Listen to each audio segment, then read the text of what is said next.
ప్రభువును ప్రియరక్షకుడైన యేసుక్రీస్తు పరిశుద్ధ నామమునకు మహిమ కలుగునుగాక. ప్రభువుతో ప్రతి ఉదయం అనే కార్యక్రమాన్ని చూస్తున్న మీ అందరికీ ప్రభు పేరట వందనాలు తెలియజేసుకుంటూ ఉన్నాను. దేవుడు మీ అందరికీ సహాయము చేయునుగాక. ఈ ఉదయకాల సమయంలో పరిశుద్ధ గ్రంథములో నుండి 65వ సంకీర్తన 2వ వాక్యాన్ని చదువుకుందాం. ప్రార్థన ఆలకించువాడా, సర్వ శరీరులు నీ వద్దకు వచ్చెదరు. భక్తుడైనటువంటి దావీదు, కీర్తనకారుడైనటువంటి దావీదు దేవుని సన్నిధానములో ప్రార్థన ఆలకించువాడా అని ప్రభువుని సంబోధిస్తూ ఉన్నాడు. ప్రార్థన ఆలకించువాడా, సర్వ శరీరులు నీ యొద్దకు వచ్చెదరు అని. ఇక్కడ విషయం మనం గమనించుకున్నట్లయితే దావీదు అనేకమైనటువంటి ఆపదల్లోని, ప్రతికూలతల్లోని, సమస్యల్లోని, శ్రమల్లో ఉన్నప్పుడు దేవుణ్ణి ఆశ్రయించి ఆయనకి ప్రార్థన చేసేవాడు. కనుక దావీదు ప్రార్థనలు ఆలకించిన దేవుడు అనుదినము కూడా దావీదుని ఆపదలన్నిటిలో నుండి, శ్రమలన్నిటిలో నుండి, ఇబ్బందులన్నిటిలో నుండి, శత్రువుల చేతుల్లో నుండి ఆయన విడిపిస్తూ వచ్చేవాడు. కనుక దావీదుకి తెలుసు, దేవునికి ప్రార్థన చేస్తే దేవుడు ప్రార్థన ఆలకించి తగిన ప్రతిఫలం ఇస్తాడు అని. దావీదు మాత్రమే కాదు, భక్తులైన వారు అనేకులు దేవునికి ప్రార్థన చేసి వారు శూర కార్యాలు జరిగించినట్లుగా కూడా దేవుని వాక్యంలో చూస్తూ ఉన్నాం.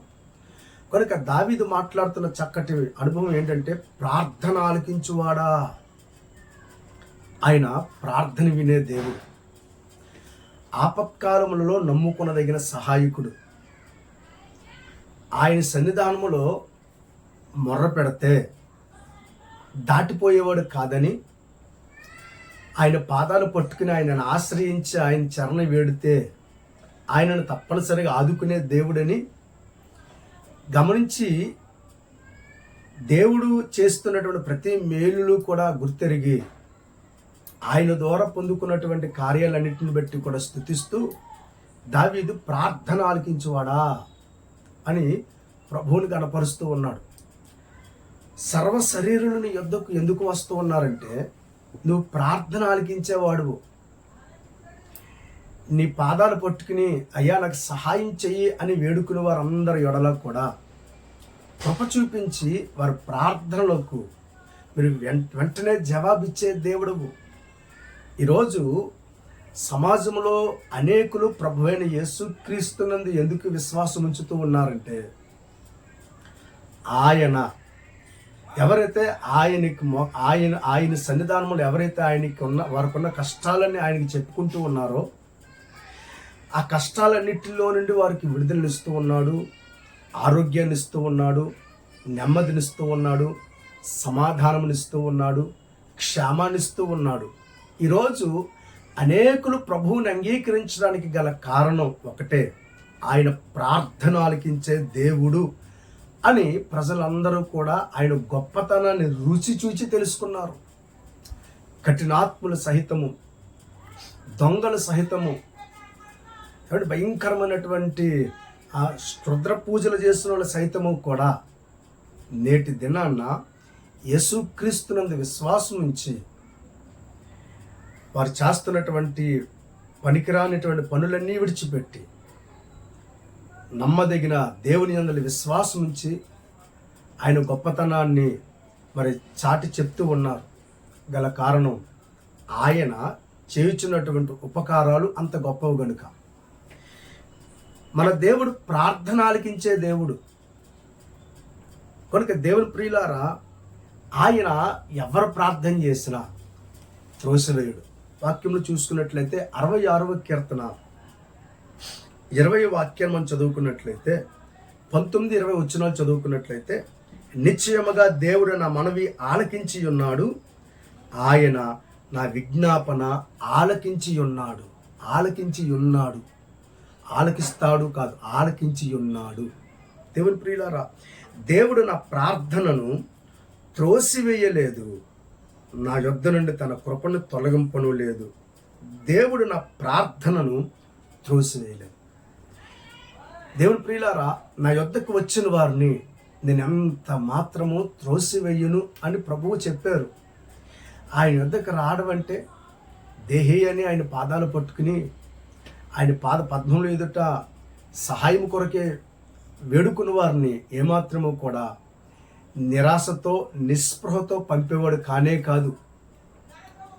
ఆయన వారికి ఉన్నటువంటి కష్టాన్ని శ్రమలన్నీ కూడా తీర్చి వారికి అండగా ఉండి వారి అవసరతలన్నీ తీర్చే దేవుడు కనుక ఈ ఉదయకాల సమయంలో దేవుని ప్రియులారా, దేవుడు ప్రార్థనలు అంగీకరిస్తాడు, ఆయన విజ్ఞాపనలు అంగీకరిస్తాడు, ఆయన ప్రార్థనలు త్రోసివేయుడు. దేవుడు మన ప్రార్థనలు ఏమాత్రము కూడా త్రోసివేయుడు. కనుక నీకున్నటువంటి కష్టమైన బాధ అయినా ఇబ్బందులైనా దేవుడికి చెప్పుకో. ఇరుగు పొరుగు చెప్పుకుంటే ఒకవేళ మనల్ని హేళన చేయొచ్చేమో, కానీ మన గోడంతా ప్రభువుకి చెప్పుకుంటే, మన బాధ అంతా ఆయనకి చెప్పుకుంటే ఆయన మన ప్రార్థన త్రోసివేయడు. ఆయన శ్రద్ధతో మన కష్టాన్ని వింటాడు. ఆయన శ్రద్ధతో మనకున్న సమస్యను వింటాడు. ఆయన విని వెంటనే పరిష్కరిస్తాడు. ప్రార్థన ఆలకించే దేవుడు కదా మరి ఆయన. కనుక ఉదయకాల సమయంలో ఆయన నీ ప్రార్థన త్రోసివేసేవాడు కాదని ముఖ్యంగా జ్ఞాపకం చేసుకో. ఆయన యందు విశ్వాసం ఉంచి ప్రార్థన ఆలకించేవాడు నా దేవుడని నమ్మి విశ్వసించి ప్రార్థించే నా దేవుడు నిన్ను త్రోసివేయడు. దేవుని ప్రియులారా, కనుక దేవుని సన్నిధానంలో దేవుడు ఒక దినాన తన ప్రజలైనటువంటి ఇశ్రాయేలులందరికీ వాగ్దానం చేశారు. ఆ వాగ్దానం ఏంటంటే, దేవుని వాక్యం మనం చూసుకున్నట్లయితే దినవృత్తాంతాలు 2వ గ్రంథం, దినవృత్తాంతాలు 2వ గ్రంథం 7వ అధ్యాయం 14వ వాక్యం మనం చదువుకున్నట్లయితే, నా పేరు పెట్టబడిన నా జనులు తమ్మును తాము తగ్గించుకుని ప్రార్థన చేసి నన్ను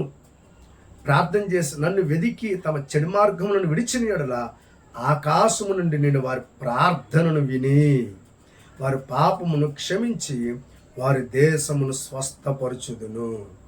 చూసారా, ప్రార్థన చేస్తే దేవుని ప్రియులారా, తగ్గించుకుని ప్రభు వైపు మరలుకొని తగ్గించుకుని వినయ భయభక్తులతో విధేయతో ప్రభువుకి ప్రార్థన చేస్తే దేవుడు ఏం చేస్తాడంటే వారి ప్రార్థనలు విని వారి పాపములను క్షమించి వారిని స్వస్థపరుస్తాను అని దేవుడు వాగ్దానం చేస్తూ ఉన్నాడు. ప్రార్థన ఆలకించే దేవుడు మన ప్రార్థనలు ఎప్పుడు త్రోసివేయుడు అన్నటువంటి సత్యాన్ని దేవుని బిడ్డలారా మరొకసారి గమనించి విశ్వాసం ముందు స్థిరపరచబడాలని ప్రభువు పేరట ప్రేమతో తెలియజేస్తూ ఉన్నాను. కనుక దేవుడు ఇస్తున్నటువంటి వాగ్దానం మనం చూసుకున్నట్లయితే, దేవుడు మన ప్రార్థనల మీద తన కనుదృష్టి నిలుపుతాడు. ఆయన మన ప్రార్థనలు వింటాడు, మన కనుదృష్టి నిలుపుతాడు. శ్రద్ధ కలిగి ఆయన మనల్ని పట్టించుకునే దేవుడు. ఆయన పాదాలు పట్టుకుని ఆయనను మనం ఎప్పుడైతే అడుగుతామో ఆయన మనల్ని పట్టించుకుని కార్యాలు చేస్తాడు. ఆయన ఒక దినాన్న యేసయ్య శరీరధారిగా ముందుకు వెళ్ళిపోతూ ఉన్నప్పుడు ఒక గుడ్డి భిక్షకుడు త్రోవ పక్కన ఉన్నాడు. ఆ వ్యక్తి యేసయ్య ఆ వ్యక్తిని దాటి వెళ్ళిపోతుంటే ఎవరో చెప్పారు, నజరేయుడైన యేసు స్వస్థపరిచే ప్రభు వెళ్ళిపోతున్నాడని. వెంటనే వాడు ఏం చేశాడు తెలుసా? కేకలు వేశాడు, దావీదు కుమారుడా నన్ను కరుణించు. వెనకాల ఉన్నవాళ్ళు ఊరుకుపోయి ఆయన చాలా దూరం వెళ్ళిపోయాడు అన్నారు. అయినా సరే పట్టు విడవకుండగా మరింత బిగ్గరగా, దావీదు కుమారుడా నన్ను కరుణించు. దేవుడు మహాకృప ఏంటంటే ఆయన వెనకాల వేల మంది జనసమూహం ఆయన వెనకాల ఉన్నారు. ఆయన ముందు వెళ్తూ ఉన్నారు. వెనకాల సౌండ్లు శబ్దాలు ఇవన్నీ మనకు తెలుసు కదా. కనుక ఆయన ఆ యొక్క గుడ్డి భిక్షకుని దాటి కాస్త దూరం వెళ్ళినప్పుడు ఆ స్వరం ఆయనకి వినిపించింది. ఆ జనాలు సౌండ్లు ఎన్ని వినిపించినప్పటికీ కూడా అందరూ ఎన్ని రకాలుగా అక్కడ మాట్లాడుకుంటూ ఉన్నప్పుడు కూడా నేరుగా దావీదు కుమారుడా అని గుడ్డి భిక్షకుడు చేసిన ప్రార్థన నేరుగా యేసయ్య చెవుల్లో జొచ్చినట్లుగా దేవుని వాక్యంలో చూస్తున్నాం. ఆయన వెనక్కి వచ్చి ఆ వ్యక్తిని స్వస్థపరిచాడు. అంటే దేవుడు ప్రార్థనలు దాటిపోడు అని దాని అర్థం. ఆయన నిన్ను దాటిపోడు. నువ్వు చేస్తున్న ప్రార్థనలు దాటిపోడు. ఆయన నువ్వు చేస్తున్న ప్రార్థనలకి దేవుడు రిప్లై ఇస్తాడు. నువ్వు చేస్తున్న ప్రార్థనలు దేవుడు ఎప్పుడు విడిచిపెట్టడు. ఒకవేళ కొంచెం లేట్ అయినా దేవుడు తప్పనిసరిగా మరలా నీ ప్రార్థనలకు అద్భుతమైనటువంటి ప్రతిఫలం నువ్వు చూసినట్లుగా దేవుడు కార్యాలు చేస్తాడు. కనుక దేవుని ప్రియులారా, ఆయన మనల్ని ఎప్పుడు కూడా విడిచిపెట్టడు. కనుక ఆయన యందు విశ్వాసం నుంచి ప్రార్థన చేస్తే దేవుడి కార్యం చేస్తాడు. దేవుని వాక్యం మనం చూసుకున్నట్లయితే యోబు గ్రంథం 42వ అధ్యాయం 10వ వాక్యం మనం చదువుకున్నట్లయితే చూడండి. మరియు యోబు తన స్నేహితుల నిమిత్తము ప్రార్థన చేసినప్పుడు యెహోవా అతనికి క్షేమస్థితిని మరలా అతనికి దయచేసెను. మరియు యోబునకు పూర్వము కలిగిన దానికంటే 200 అధికముగా యెహోవా అతనికి దయచేసెను. ప్రార్థన ద్వారా క్షేమస్థితిని పొందుకుంటాం. నిరంతరము ప్రభు పాదాలు పట్టుకుని ప్రార్థన చేస్తున్నవాడు మానసికంగా శారీరకంగా కూడా క్షేమాన్ని కలిగి ఉంటాడు. దేవునికి స్తోత్రం. ప్రార్థన ద్వారా ఇక్కడ క్షేమస్థితిని పొందుకున్నట్లుగా, సమాధానం పొందుకున్నట్లుగా, ధైర్యాన్ని పొందుకున్నట్లుగా, నెమ్మదిని పొందుకున్నట్లుగా దేవుని వాక్యంలో చూస్తున్నాం. నెమ్మది లేని వారికి నెమ్మది కలగాలంటే యేసయ్య పాదాల యొద్ద ప్రార్థన చేస్తే ఆయన నెమ్మదినిస్తాడు. సమాధానం లేని వారు యేసు పాదాలు పట్టుకుని ప్రార్థన చేస్తే వారికి ఆయన సమాధానం ఇస్తారు. క్షేమస్థితిని కలిగింపజేస్తాడు ఆయన. మన ప్రార్థన మనకి ధైర్యాన్ని ఇస్తారు. మనం చేస్తున్న ప్రార్థనలు మనకి ధైర్యం ఇస్తారు. కనుక దేవుని ప్రియులారా, మన భక్తి మనకి ధైర్యం ఇస్తుంది. మన ప్రార్థన మనకు ధైర్యం ఇస్తుంది. దేవుని పాదాలు పెట్టుకొని మనం చేస్తున్న ప్రతి ప్రార్థన ద్వారా దేవుడు మనకు గొప్ప కార్యాలు చేస్తాడు. కనుక ప్రార్థన ఆలకించే దేవుని ఏమాత్రము కూడా మర్చిపోకుండా దినదినము మనకున్న కష్టాలు, బాధలు, ఇబ్బందులు, ఇరుకులు ఆయనకు చెప్పుకుంటే ఆయన తప్పనిసరిగా ప్రార్థన ఆలకించి తగిన ప్రతిఫలం ఇస్తాడు. దేవుని ప్రియులారా, మత్తయి సువార్తను మనం చూస్తాం. 7వ అధ్యాయం మత్తయి సువార్త 7వ అధ్యాయం 10వ వాక్యములో ఒక చిన్న మాట జ్ఞాపకం చేస్తున్నాను. చూడండి. మీరు చెడ్డవారి యుండియు మీ పిల్లలకు మంచి ఈవుల నెరిగి ఉండగా పరలోకమందున్న మీ తండ్రి తన్ను అడుగు వారికి అంతకంటే ఎంతో నిశ్చయముగా మంచి ఈవులనిచ్చును. దేవునికి స్తోత్రం. మన బిడ్డలకి మంచి చెయ్యాలని మనం ఆశిస్తాం. మరి పరలోకమందున్న తండ్రి మరి మనం మన బిడ్డలకి చేసేదానికంటే రెట్టింపు ఈవులు ఇవ్వాలని ప్రభు ఆశిస్తూ ఉన్నాడు. అందుకే రాయబడింది, మీ తండ్రి తన్ను అడుగు వారికి. మనం అడిగితే, మనం ఆయనకి ప్రార్థన చేసి మనం ఆయన్ని అడిగితే ఆయన ఎంతో నిశ్చయముగా ప్రతి అవసరతలను తీరుస్తాడు.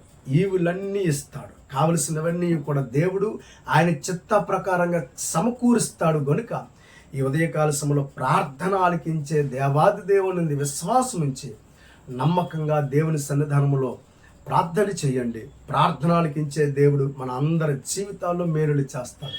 కనుక దావీదు అంటారు, ప్రార్థన ఆలకించేవాడ సర్వ శరీరులు నీ వద్దకు వస్తారు. ఆయన నిజదేవుడని, ఆయన లోకరక్షకుడని, ఆయన సమస్త మానవాళి జీవితంలో మేలైన కార్యాలు చేసేవాడని ప్రజలందరూ విశ్వసించి ఆయన యొద్దకు వస్తూ ఉన్నారు. అవును దేవుని ప్రియులారా, ఆయన ద్వారా మాత్రమే మనకి విమోచన, ఆయన ద్వారా మాత్రమే మనకి సహాయం. ఆయన మన కొండ, ఆయన మన అండ, ఆయన మన ఆధారం. కనుక ప్రార్థన ఆలకించే దేవుని యందలి విశ్వాసం నుంచి ముందుకు సాగిపోతాం. కృపగలిగిన దేవుడు మనకి సహాయం చెయ్యునుగాక. ఆమేన్. చిన్న ప్రార్థన. ప్రేమ కలిగిన దేవా, ప్రార్థన ఆలకించువాడా, మరొకసారి ఈ ఉదయకాల సమయంలో ఈ కార్యక్రమాన్ని చూస్తున్న మీ బిడ్డలందరూ నీ సన్నిధానంలో వారు చేయించిన ప్రతి ప్రార్థన అంగీకరించండి.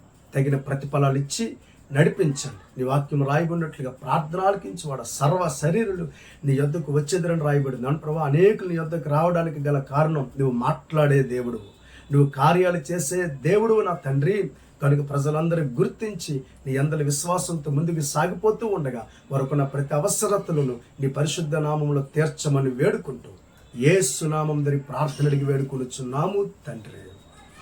ఆమేన్. దేవుడు మీ అందరికీ సహాయము చేయునుగాక. ఆమేన్.